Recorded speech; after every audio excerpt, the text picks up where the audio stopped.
Good morning, afternoon, or evening, everybody, and welcome to the Pangolin Holiday Spectacular 2024, the now annual holiday show dedicated to celebrating and recapping the year's underappreciated conservation stories. The stories that bring festive joy to me, and I hope will bring festive joy, warmth, and light to all of you too. I'm your host, Jack Baker, and today, to celebrate the holiday season, I've invited a very special guest to join me. No, it's not Santa. It is the Teen Programs Manager for the Lincoln Park Zoo, the host of the Birdy Bunch Podcast, and one of the NAAEE's 30 Under 30, the incredible CJ Greco. CJ and I met at a conference earlier this year, and I knew as soon as I met them, I was going to have to ask them to be on the show. I've been a fan of their work for such a long time, and to meet them in person was just incredible, and so it was an absolute joy to talk to them. We're going to talk a little bit about their work, their love of puns, some incredible tattoos, and how they came to be one of the best environmental educators I know. And CJ, the work that they do constantly inspires me. It's just incredible. And yeah, aside from me just admiring CJ, we are, of course, also, as I said, going to recap all of the best conservation and nature stories of the year. So we're going to talk about Scottish Wildcats and Partula Snails. We're going to talk about Siamese Crocodiles and birds, and everything in between. And some Jurassic Park rhinos, which are just, I'm so excited. It's been such a wonderful, beautiful year. I'm so grateful we get to talk about it. This is my favorite time of year because we get to look back, right, and go, that was hard work sometimes, that was difficult, but there's so many good things out there. And yeah, me and CJ get to talk about all of them, and I'm so grateful for all of that. Now, before we get started, make sure to subscribe to the show, leave us a big festive 5 stars, and go and follow CJ on all of the social medias. Oh, and while you're there, follow us too, of course. Now, having said all of that, having plugged everything I need to plug, I genuinely hope you're all having the most wonderful, incredible, beautiful festive season. I hope you're surrounded by the love and light that the season can bring, and I hope that you've had an absolutely beautiful 2024. You have made my 2024 something to remember, and I'm so grateful for all of it. And you know that. I don't need to get emotional already. But thank you so much. And having said all of that, without further ado, let's get started. Happy holidays!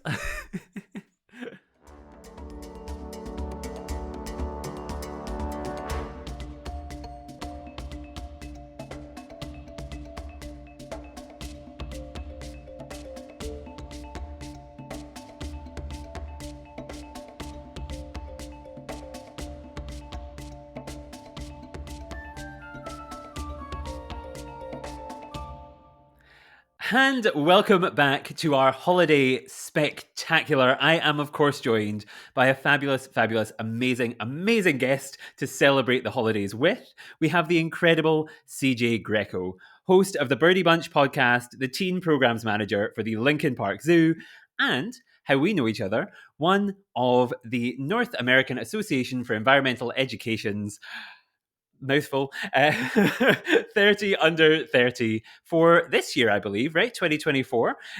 So a very up-to-date, wonderful, amazing guest to have here. Someone who's doing amazing things right now. Thank you so much for joining me today, CJ.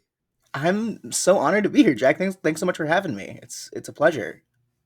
Yes, I'm so excited because I think it was one of those moments where you meet someone at a conference, you listen to them speak, and it was one of those instant moments of I need to get to know this person better. I need to find some excuse to get them in on a podcast or in a meeting or something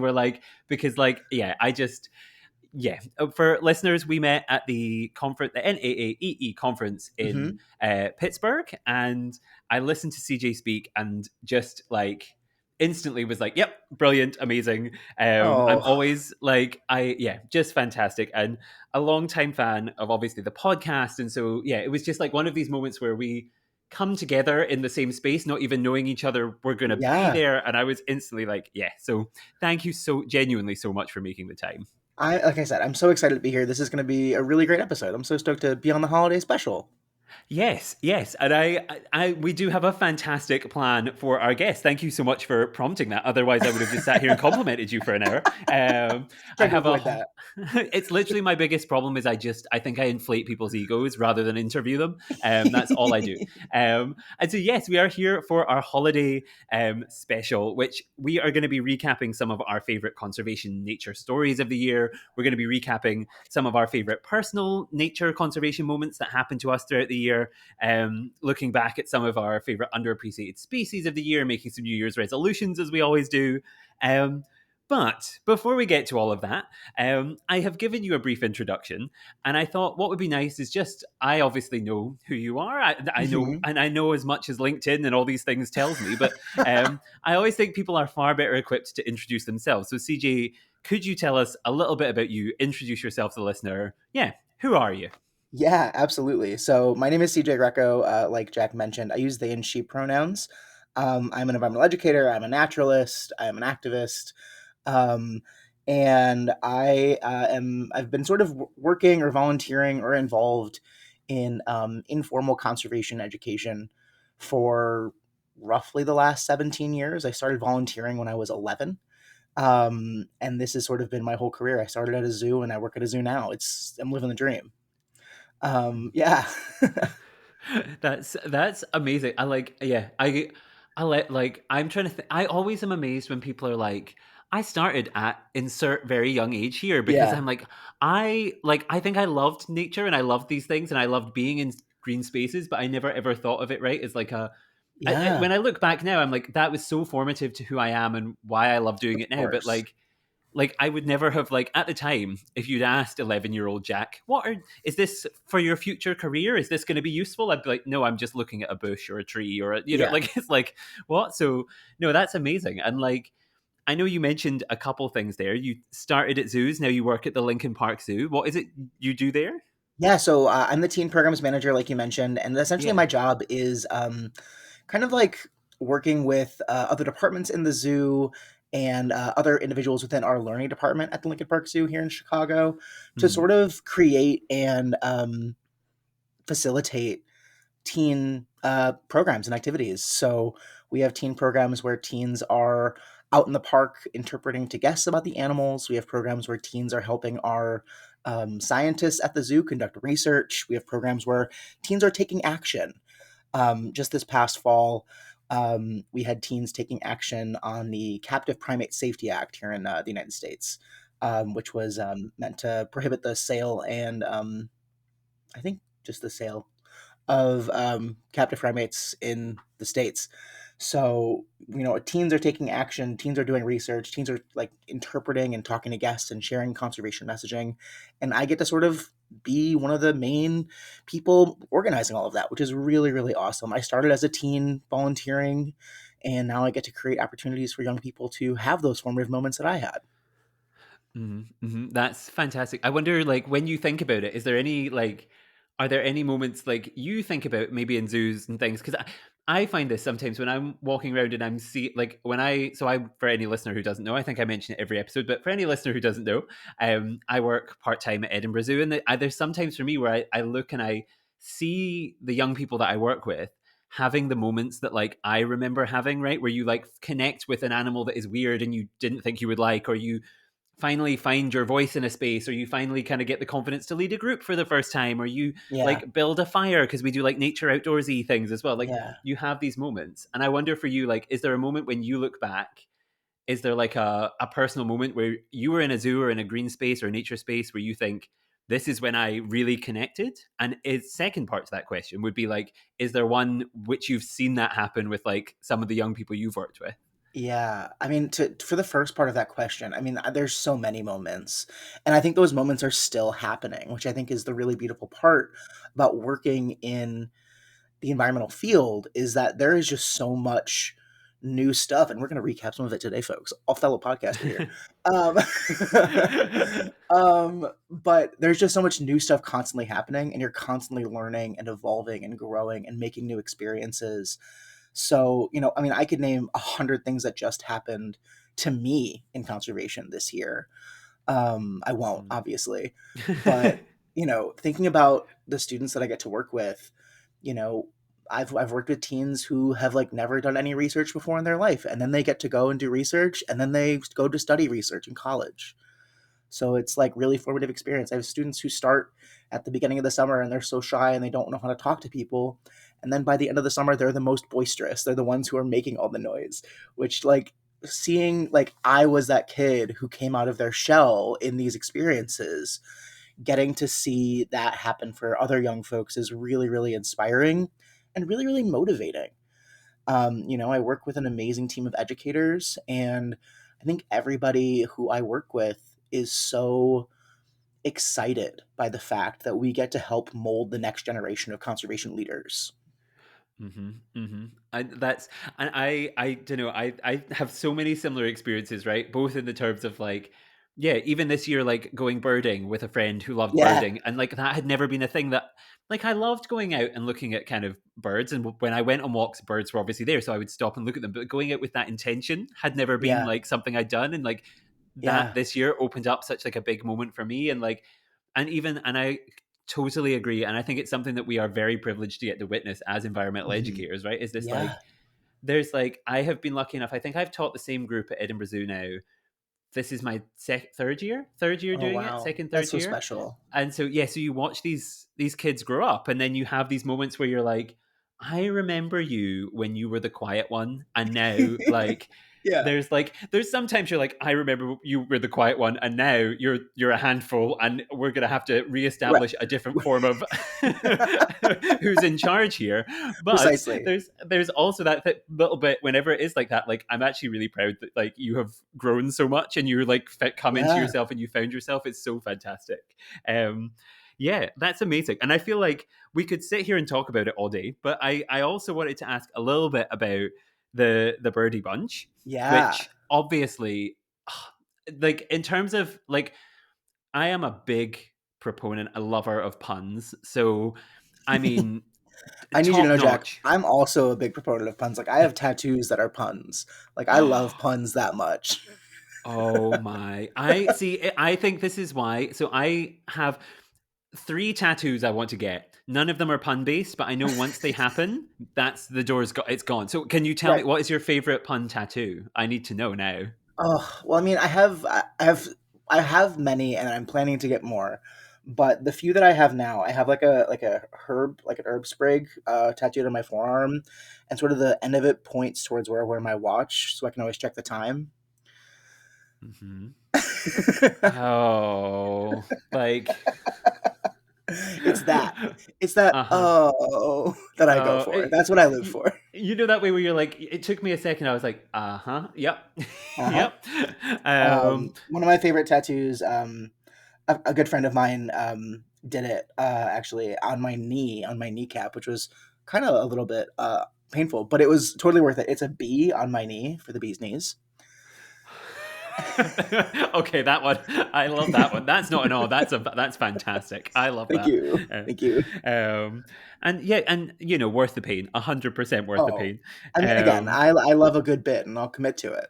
yeah, yeah, and I mean, yes, it has led both to altering your body with tattoos, and also Yeah. a fantastic podcast title. Yes. So Yes. Yes. Yes. So you really the are committed to the bit, yeah, and I love that. the Birdy Oh, Bunch podcast started in 2020. Obviously, that was like when the pandemic started, COVID-19. And a lot of seasonal educators at informal institutions like zoos, aquariums, museums, there was no longer funding for those types of positions. So me and a couple other friends, we lost our jobs essentially. So I went up and I went to go work as like a college counselor at a school. So that was my like pandemic job essentially. But it was still a drive for me and my friends to be conservation educators. Like environmental education is our whole life. It's our whole career, and so our way to do that was making a podcast. We had tons of different names that we ideated.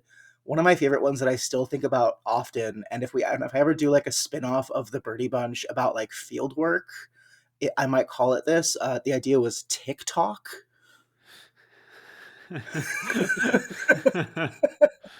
uh-huh. Uh-huh. I was like, oh no. Oh, like this is, I mean, I feel like so one of my New Year's resolutions was going to be to learn another language because I feel like I need to Yeah. because it's becoming, and I feel like actually what I'm learning and what a lot of listeners are probably experiencing is they need to learn the language of terrible puns because I feel like a number of people will be sitting there being like, I don't get it. I don't get it. And only because my mind is as warped as yours in terms of puns am I understanding what you're saying. And so yes, so you came up with the podcast, and then before we just talk about puns, so yes, and then Yeah, so I mean, the podcast sort of evolved. It started with me and some friends, and people's lives got busier as sort of the world came a little bit back into place. I mean, frankly, we're at the end of 2024. I think we're still experiencing the pandemic a little bit, but the world had started to come back. People's lives became less free to record a podcast every week. We were putting out weekly episodes, about like an hour-long episode. It was intense. And as lives picked up, it became less possible to do. So it became a project that I ran sort of solo for a little bit. And it was really exciting and continues to be. It's been a minute since I've put anything out for the Birdy Bunch. The most recent thing that's happened, sort of like I said, it's had a big evolution. It's become sort of a CJ project, but the most recent thing has been getting to do a live episode of the Birdy Bunch podcast. So that was back in May of 2024 at the Indiana Dunes Birding Festival. We did a live episode of the podcast, got to talk to the festival planners about what it was like to plan a nature festival, and getting people excited from across the world, across the country, across so many different backgrounds and experiences and socioeconomic classes to engage in observing nature. And so that was really exciting to do a live episode of the podcast. And that's available to watch on our Instagram. amazing, amazing, and like I love when you have another podcaster on because I do the same thing whenever I'm interviewed. Is like, I did this amazing thing. Also, here's the link to it. Yeah. Like, no, and I will put as we talk, listeners. If you think, oh, I wonder if I want to learn more about this or that or the next thing, all the links will be in the description of the episode. But yeah, that's fantastic. And I got to. I mean, we're jumping around a bit, but I also got to record my first live podcasts, and we'll talk about it more in a bit. But like, there's some this year, and there's something about that kind of that energy, right? Of like, I'm used to doing this alone in front of a computer or maybe with one other person. And suddenly all of the faces that are just numbers when you put an episode out are suddenly there in front of you. It's Yeah. very surreal. Like it must have been bizarre, but wonderful. Like, Yeah, it was really exciting because like people like, I'm from Chicago, Illinois, here in the United States. And the Indiana Dunes is, an hour and a half away from where I live, which is really exciting to have a national park quite literally in the backyard. America's so big, so to have one of our national parks right here is so awesome. But people came, like my friends and family came from Chicago to the Dunes to see this live episode of the podcast. They weren't even coming to the festival; they were just coming to see the podcast. So it was really, really special. see, this is the difference between your family and friends and mine. My I signed up for the live podcasts, which were a 6-hour drive from my house, Oh and gosh. I kidnapped one of my friends because I was like, "Yeah, it's like it's in England," and he was like, "Oh, is it close?" I was like, "Yeah," and then he was in the car before he could realize how far away it was. Thank you, Guillaume. Love you. But like, yeah, it was one of those ones of like, oh, like, and yeah, that thing of like, oh, like, so different experiences, but yeah, like that's amazing, and like, yeah, so incredible. Do you have like, in terms of like, if people go and subscribe and do all those things, which Ooh, they should, yeah. is there plans for more episodes coming up or in the future? Like, what's Yes. Yeah, so there's plans to Mhm. come back in 2025. It's just been a Nice? minute since I've had the time. So I'm currently in grad school, so that's a big time um Uh, drain. yep. I work full time at the zoo. I have a ton of organizations that I'm on the leadership team and boards for. I volunteer with a lot of community organizations as well. So I'm unfortunately a pretty busy bee, but the plan is to come back with the Birdie Bunch. It's not to let the Birdie Bunch fall off. So Mhm. yeah. It can't. I almost made a great pun joke and it just went off the. Oh no! I What was it slipped going to up. be? It was something. I couldn't remember the wording. It's like, what is it when a bird falls off its? Oh no, what's it? A bird? If it falls off its perch. There was going to be a perch joke, and I was gonna. Oh no, I've let the side of the puns down. I'm crumbling. The pressure of the puns has gotten to me, and I'm now There failing. definitely is a pressure. There definitely is a pressure to puns. Yeah, I think my favorite, and I'm going to tell you. I think maybe I told you this. Did I tell you this at the conference or not? I can't remember, but I'm going to tell you again now. And this is probably the 7th time I've told this on the podcast, hoping someone will laugh, because I told a group of teenagers who are sometimes a harsh audience anyway, this when Yes, we were working at the zoo one day, my favorite audience. and they just looked at me like they were going to kill me. So now I'm trying to find the right audience for it, Oh, and bring it I on, still Jack. Bring not. it on. So I we had at a time at Edinburgh Zoo Binturong, Oh, love a and Binturong. I love them. For anyone who doesn't know what a binturong is, I always describe them as like a red panda after a really rough night out. That's so perfect. Like they just are kind of look a bit. They're kind of similar shape. They're a bit disheveled, but they're lovely and they smell like popcorn and they're very bizarre. Anyway, so I, in front of an audience of teens, went, if loving them is binturong, I don't want to be right. And I think that's a fantastic pun. But no, like, and I've finally found the audience. That will be the last time you ever hear that, listeners. I finally got the laugh it deserves. No, I really enjoyed it. I think. I need you to know I've made that joke also with teens and they did not enjoy it. Oh my goodness! That's maybe not as original as I thought then, but that's still I was proud of myself. I think just convergent evolution. We got there at the same time. Yes, yeah. I mean, the more we talk, the more I am like, we are the same person in terms of our passions, our overcommitment to things, Yeah. Yeah, we both started during the pandemic. We both worked in zoos. We both work with the same kind of age group in zoos. Yeah. We might be the same. Have you ever it's lucky we were in the same room at the conference. Otherwise, people could have started being like these two people. I know. Could you imagine if I also presented about my podcast at the conference?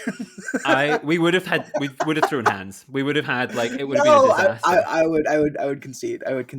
I would be sitting in the plenary session with an audience of 1,000 people going, boo, no. No, I wouldn't. I would politely clap and then at the end say, how dare you? How dare you? Yeah, that's actually really bad. But no, that's fantastic. And yes, listeners, go and yes. We went so off track. You asked if there were any episodes they should listen to. I asked if there was any coming up, but is there one that if there's a starting point, is there one that they should go to now? I think some of my favorite episodes of the Birdy Bunch podcast are probably similar to your favorite ones of Pangolin, and it's the episodes that we did for Pride Month.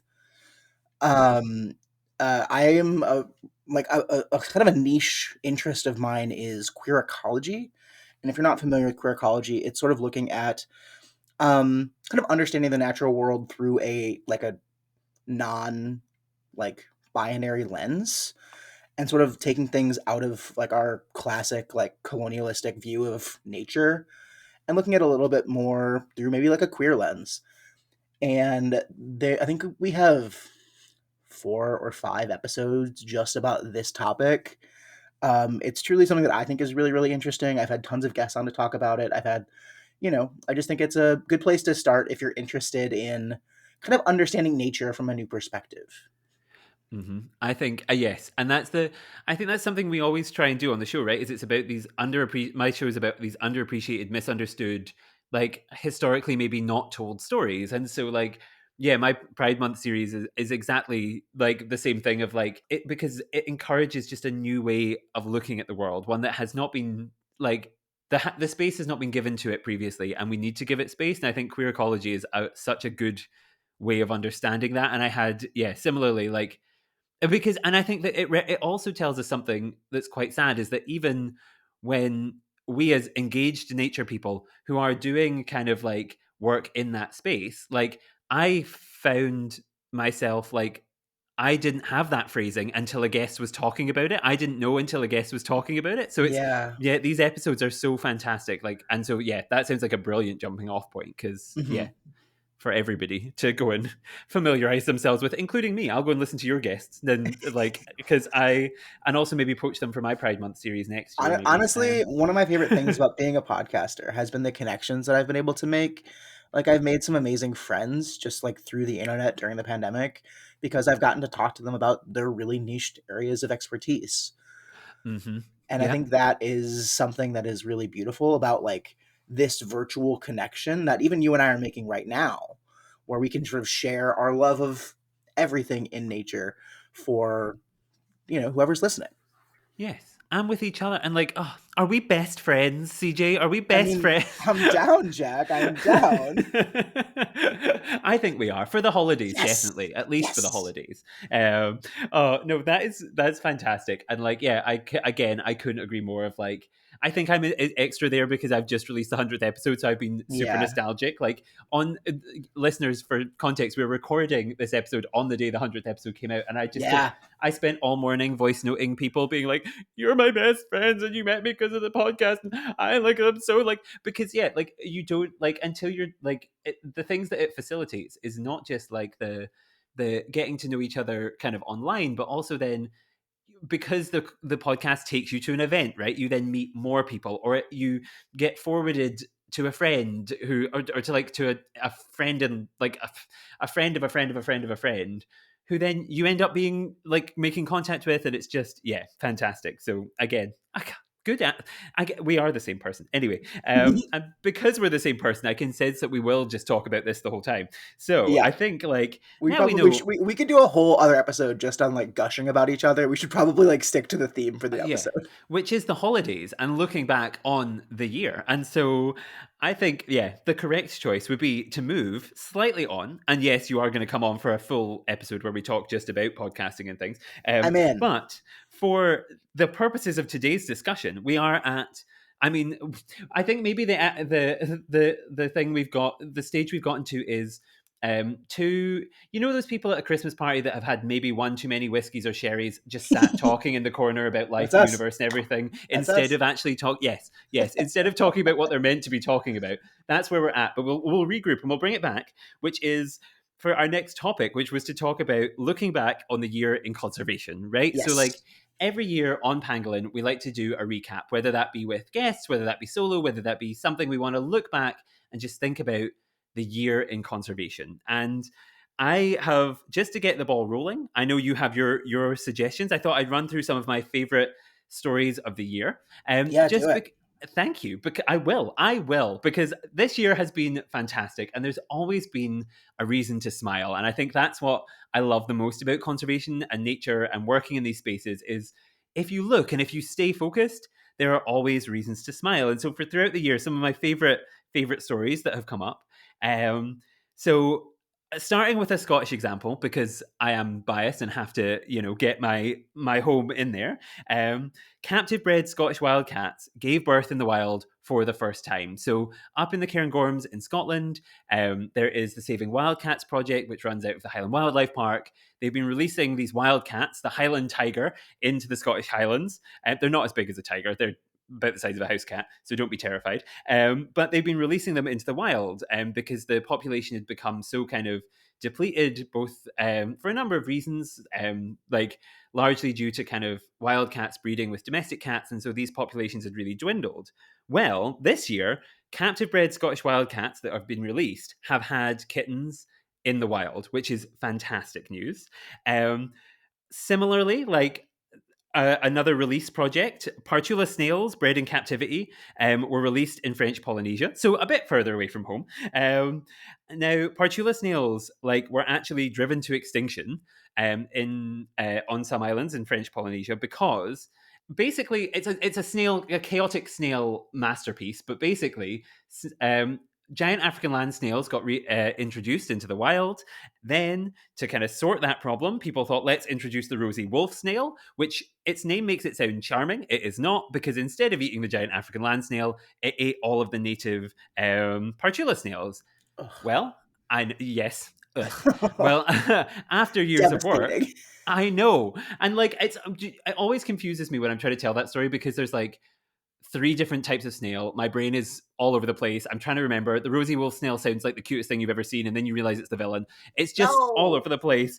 But the good thing is, the Partula snail has now been reintroduced. They were bred in captivity, and they are back out in French Polynesia. I also, one of my favorite stories, because I feel like I get told that I have a mammal bias. And then when I was reflecting on the year, one of my favorite stories was 60 Siamese crocodiles were hatched in Cambodia's Cardamom National Park, which That is was the also one that highest. I had. Is it actually? Yeah, that was also Oh, one that I had. I mean, do you want to take over then, and I can finish up mine? Do No, you no, want to no. jump in with that? You please take it, Jack. Please. Well, it's the highest recorded number in, I think they said, a century. You can correct me if I'm I wrong. know that's what I read Like, too. Yeah. yeah, so like, and I just think, and to show some reptiles from some love, because in the 100th episode, I only realized this kind of after it had come out. We were celebrating the top 10 most underappreciated species in the world, and each of my guests had to nominate something, and nobody nominated, I don't think there's a single reptile on the list. So I had to show some reptiles some love. And then the final thing that I had picked up was to do not for actually everything else was to do with breeding. This last one is not. It's to do with new work by the Snow Leopard Trust has shown that community-based and led conservation projects have been working, and that kind of coexistence with snow leopards is possible, right? So, like, if we enable communities, if we involve communities, if we let communities lead who live in the areas around where these large, like, large, potentially kind of animals that could cause conflict exist, coexistence can happen. And I thought that was a beautiful example of, how conservation needs to be, how it should be, and how it is changing and changing in a way that works. So those were the ones I picked out. Now, you maybe have more to add on the Siamese crocodiles. You maybe have more to add on what sounds like you're disgust about snails. Do you have any thoughts on my stories before you jump into your own? You know, it's so interesting when we think about like introduced and invasive species, and then like that in particular, like with the snails, right? And maybe I misheard you. It's correct that some were introduced, right? Yes. So the giant African land snail was introduced by mistake, and it kind of got out. Then they introduced intentionally the rosy wolf snail to try and eat the giant African land snail, but it ate there's a lot of introducing, but it ate the Partula snails, and so then the Partula snails were reintroduced. So there's a lot of introducing in that story. Yeah, I mean, the greatest introduced species of all is humans. Like, we are the ones who have sort of brought every problem with bringing a species where it shouldn't go. I mean, in particular with in like across continents or across oceans. Here in the United States, a story that I thought was really interesting, and it sort of ties a little bit, is out on the West Coast. There was a proposal, and I don't know if it's been approved or not. I just thought it was so interesting to see, to begin to eradicate barred owls, Barred owls, because there's just too many of them. They're a native species. It's not that they're introduced, it's just that their numbers are too high and it's impacting a lot of other things in their ecosystem. So when we're thinking about introduced species being a nuisance, there's also native species being nuisances.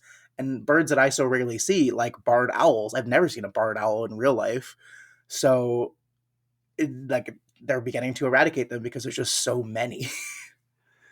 And that's kind of wild to me. Mm-hmm. It's really bizarre, and it's interesting, right? When you think about I think it's interesting because I think when we talk about conservation and we talk about nature and we talk about these kind of things, so often I think people automatically assume every problem is there's not enough of certain, like, oh, we need to protect what's left. But sometimes, like, it is, yeah, it's interesting to hear there's this other, I guess, problem, but at the same time, Yeah. why is it a problem? Who created the problem? Where did the problem come from? Yeah, Something like that you said, oh, it's yeah. so no, I was just gonna say, like, it's so weird because because there's more barred owls than there should be, they're like Mm-hmm. taking the ecological niche of other species of owls. Mm. So that's why it's a big conservation issue. That's really interesting. And like, I Yeah. mean, do you know like what? So is it like, yeah? And I suppose then it becomes this thing of like, was there a predator there before that used to get the owls, or what? Like, what? So it would have been the northern spotted owl, Uh-huh. and the population has decreased in that species just like naturally, which again, probably human cause, probably rodenticide would be my guess. Um, but that because they're a smaller species of owl, they're less hardy than barred owls. They're also have less of a range than barred owls. They're just becoming out competed, and we don't want to lose that species. So the ecological plan is by getting rid of the barred owls, we could potentially save the northern spotted owls. Barred owls, like I said, massive range across the whole country. Northern spotted owls, mostly in this one area. That's really crazy as well, given the like, oh, how the turntables, right? Like the like, oh, you used to eat meat? Well, guess what? No, not anymore. Like that is, it's really like, I mean, the barred owl is probably sitting there going, ha, ha, ha, ha, ha. But like, yeah, it's just like, that's actually madness. And something else you'd said before I forget about it that I think is like quite an interesting thing, and it's an interesting topic, right? About because it happened just today. Is that I had a meeting with someone at work who is come to do work in a botanic garden in Edinburgh, and they asked me, "What is your opinion on rhododendron?" As a Mm, Scottish person, now rhododendron in Scotland is a huge discussion because it was introduced, right, and it is now an yeah, invasive species. And without even really thinking about it, I said, "Well, everyone here hates them," implying I also hate them, right? yeah, And then I was like, "Well, hang on." Like, and it took me then a second to go, and I think this is it echoes, it kind of harks back to something you said, right? Of this, like, who is the invasive species and who creates these problems? Because I was like, well, everyone hates them, but who do we have to blame for that? Because it's not like it didn't magically appear here. It didn't magically suddenly grow out of the ground from nowhere. Like these kind right. of things are like it always, and a really important thing I think we have to talk about when it comes to invasive species. The same with the rosy wolf snail, right? Maybe it was introduced with the best of intentions, but who did it? Who did it? Like, is an interesting one. And like, what was the reasoning behind it? Like, again, maybe it was positive, maybe there was a good intent, maybe it was accidental, but like, what are the long term effects? And I think it's so interesting that we're now starting to see those long term effects after things being introduced decades, centuries ago. Hmm. Hmm. And yeah, it's really really it's interesting, and it's one of those problems. It's some of those problems where I kind of look at them and go, I'm glad I just talk about this and don't have to solve this one because I don't know exactly how you would begin to start to, you know, um, kind of begin to, I don't know, find the answer to kind of any of these things. But it's really really interesting, really really interesting. I don't know. Did you have more to say on the owls, or did you have any other stories you wanted to tell? Yeah, the last story that I had was, I don't know, this is one that you had talked about on the podcast already. It was relatively recent, but I can't stop thinking about it. The first successful embryo transfer using IVF in rhinos. So IVF is in vitro fertilization. They essentially like create like they essentially created like a embryo for a white rhino, and there's like tons of really cool pictures of it on the internet right now. Just like the concept, because it's a really white rhinos are one of the rhinos in general super duper endangered. And the like IVF could be a really unique and effective way to preserve those species, especially with like numbers dwindling. So they tested this IVF method and it was effective. Um, so they've now transferred two southern white rhino embryos into surrogate mothers at a conservancy in Kenya. And as of a few months ago, they're still confirmed to be pregnant, which is very exciting. Rhinos have a very long gestation, so it's pretty exciting. Hmm. Like the whole time you were saying that, I really wanted to be singing in the background the Jurassic Park theme, but I knew we would get sued because that is like that's real science. That is some proper hardcore. Like Yeah, it's as it's a, using Jurassic Park science for good. yes, it's like as someone who does like interview, like my PhD is largely interview based and is like social science, like, and I usually hate it when people say real science because I'm like, well, interviews are real science, like we can. But I was like, oh wow, that story is real science, like that is properly, that's some clever people stuff right there, and like, and I mean, yeah, and it takes both. It takes both the scientists to do that air quotes real science, but it also takes the So my background is a humanities undergrad, and my master's is a master's of arts. So like it takes both to Hmm. do the science. It takes the communication and the air quotes hard science. Hmm. And and it's so fascinating. I'll be interested to like follow. I mean, the rhinos are now pregnant. Yeah, So, I mean, like, there's not much following along. I mean, there is following along because I guess there's like every so often we'll find out about the development of the embryos yeah. and see what happens.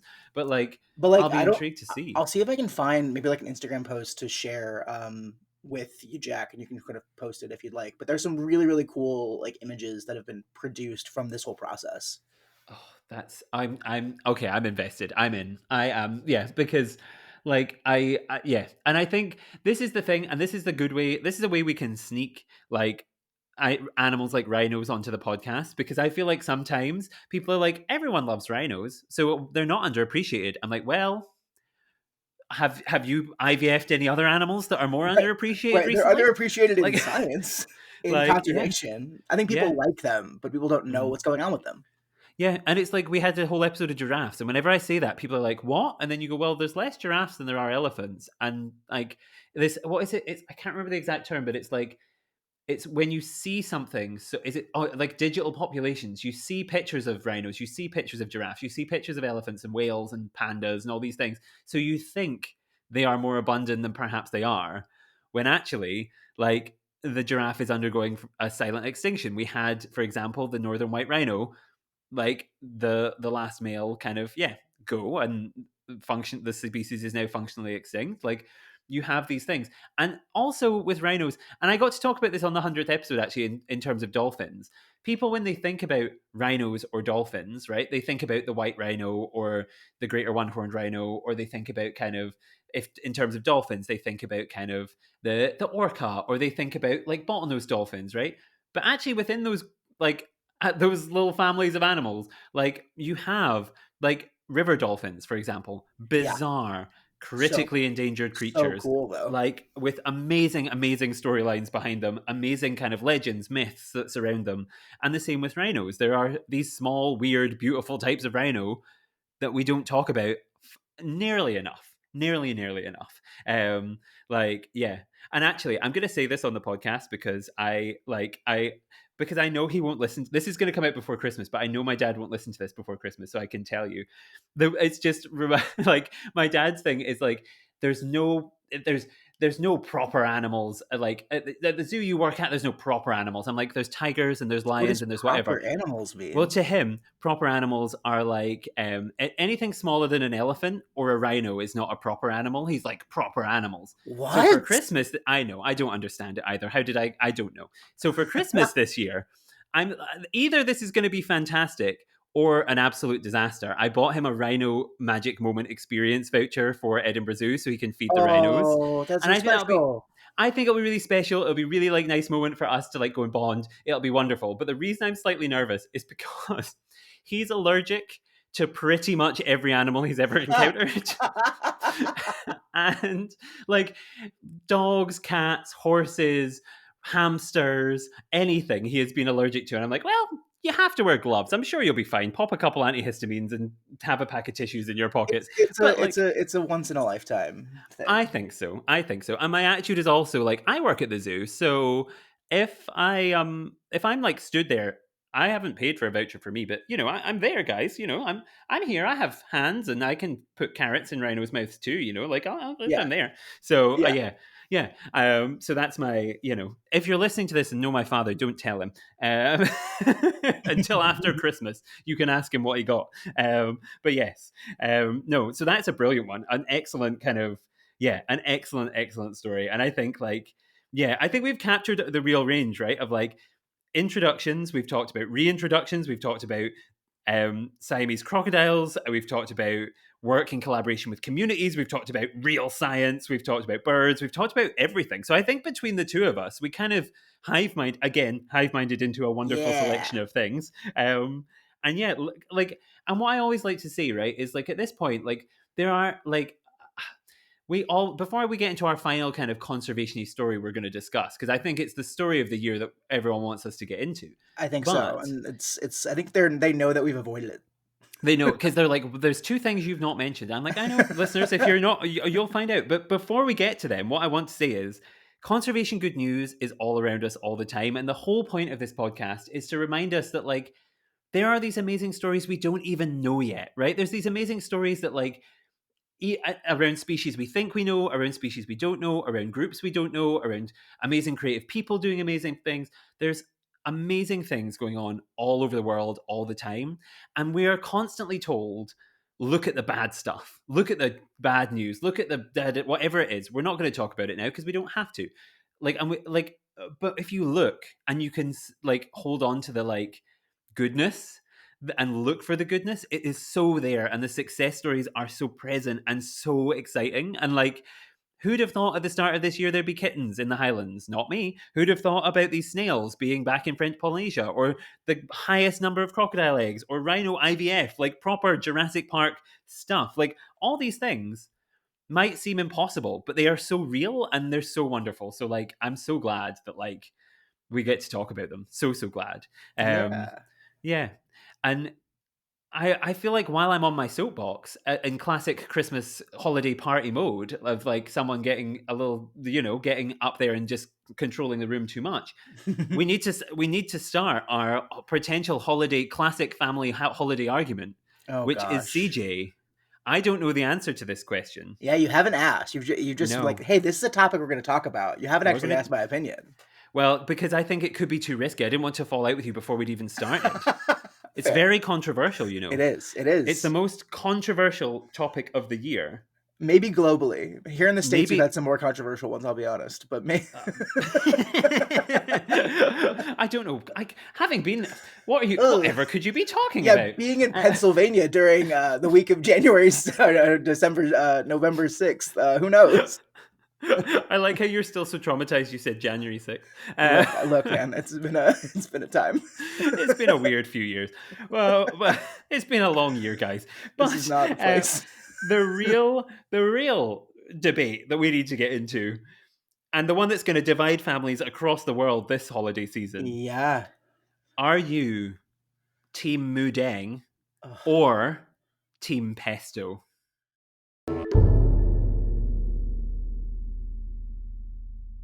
Hello. I am so sorry to interrupt myself, but as happens whenever I have my heroes on the show, I keep them talking for far too long because I don't want to let them go, and I admire them, and I just want to sit and listen to them talk forever. But unfortunately, that makes for a very long podcast, and so I have split this episode in two. I know I am leaving it on a cliffhanger, but if you would like to hear about our beloved Pesto Mudeng, and of course I'm going to bring up Haggis, our wonderful Scottish pygmy hippo, then you will have to come back next week. And trust me, it is good. We get into it. It is... Yeah, it tears mine and CJ's friendship apart. It really does. It's quite something. We'll also talk a little bit about our favourite moments of the year, our personal moments of the year. So some of the things that we've done and experienced in nature that we loved this year. We'll look forward to 2025 and some of the things we're grateful for and excited for, and some goals that we're going to have, and so much more. So yes, it's exciting. Subscribe to the show so you don't miss it. Leave us a nice review. Follow us on social media so you don't miss out. And yeah, until next week, go back and check out our previous episodes. Go and listen to the Birdy Bunch podcast and show CJ all the love they deserve as well. Now, having said all of that, I hope you're having a wonderful holiday season. Thank you for spending some of it with us. And yes, until next time, happy holidays, and goodbye.